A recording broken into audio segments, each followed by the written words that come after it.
Hey guys, it's Kate from The Artery, and today we're going to learn about one-point perspective and make what's called a worm's eye view drawing, or a drawing that's looking up toward the sky.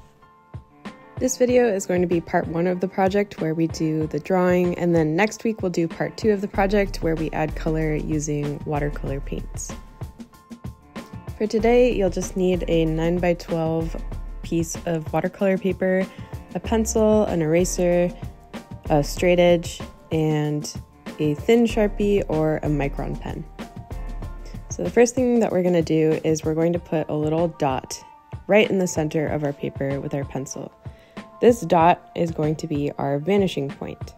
If you look at a picture with one-point perspective, you'll notice that all of the lines that are coming towards you or going away from you all start to converge at a point on the horizon line, and that's your vanishing point. In this photo, where we're looking up toward the sky, we don't have a horizon line, but you'll notice that all of those lines of the sides of the buildings that are going up and away from you are all still converging at one point in the center of the image. So now that we have our vanishing point on our paper, we're going to make some lines that go all the way around, connecting to that center point. And that's going to give us some guidelines of where to put our buildings.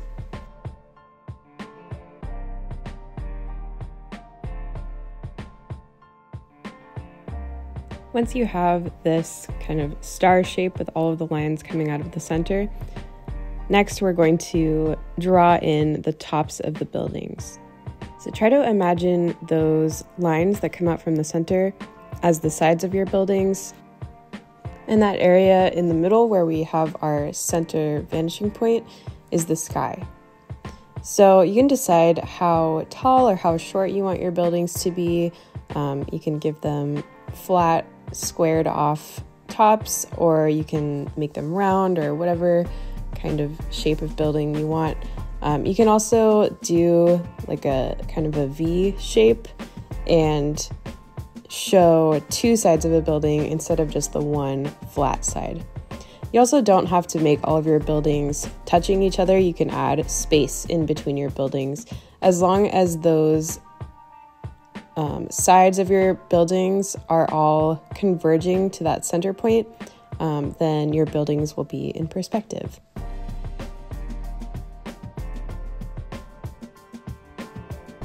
Once you're happy with all of your buildings, you can go in with your thin Sharpie or Micron pen and just outline all of those edges of your buildings. We want to be able to erase all of our guidelines that we made in pencil, but make sure that you keep the vanishing point dot in the center because we still need that one. Next, we're going to draw some windows and maybe some decorations or billboards on the sides of our buildings. So I'm making some more guidelines with my pencil, and once again, they're all going to go connecting back to that vanishing point in the middle. So make sure that you keep using your straight edge and make some lines that go all the way down the sides of your buildings. And those will help you figure out where to put your windows or any other kind of signs or decorations you want to put on your building.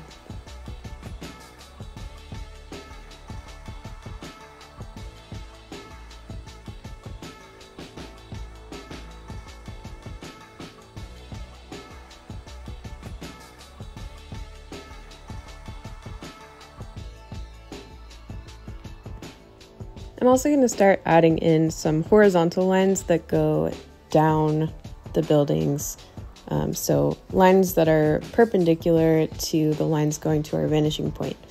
And those will help kind of grid out where your windows should be.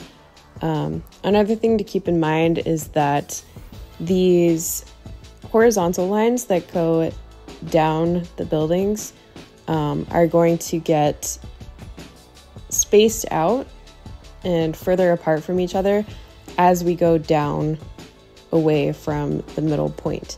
And that's going to show depth and perspective of your windows. Things that are far away from us as the viewer are going to look smaller than things that are up close. So you'll see that my windows at the tops of my buildings are much smaller, and then as the windows get closer down toward me as the viewer, they're getting a little bit bigger. And this is something you can just kind of eyeball and feel out. And when you do it correctly, you'll really start seeing those skyscrapers start to take form and look really dimensional. Once again, we're going to take our Micron pen or our thin Sharpie, and we're going to start adding in those details. So you can decide to just go for straight grid lines like the ones that we did in pencil. You can fill in different shapes of windows. I'm leaving some blank space on my buildings as well to put in billboards or murals. So it's totally up to you how you want to decorate your buildings. You can also go for more like abstract patterns or geometric designs if you want. But those grid lines that we drew in pencil will just help you kind of keep everything in perspective. In real cities, not all the buildings look the same, so I'm trying to give each building its own unique types of windows.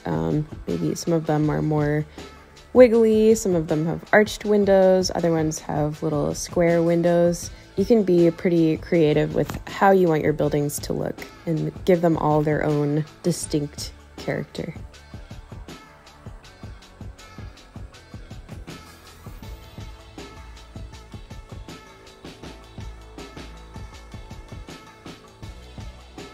When you're finished outlining all of your windows, make sure to go through with your eraser and erase out your guidelines.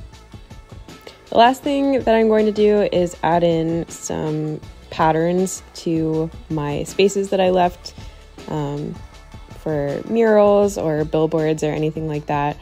You could make up your own ads to put on the billboards if you want. Once again, it's totally up to you how you want to design your buildings and your billboards. So that's where we're going to leave off this week. Next week, we'll add in some color using our watercolors and finish up our painting.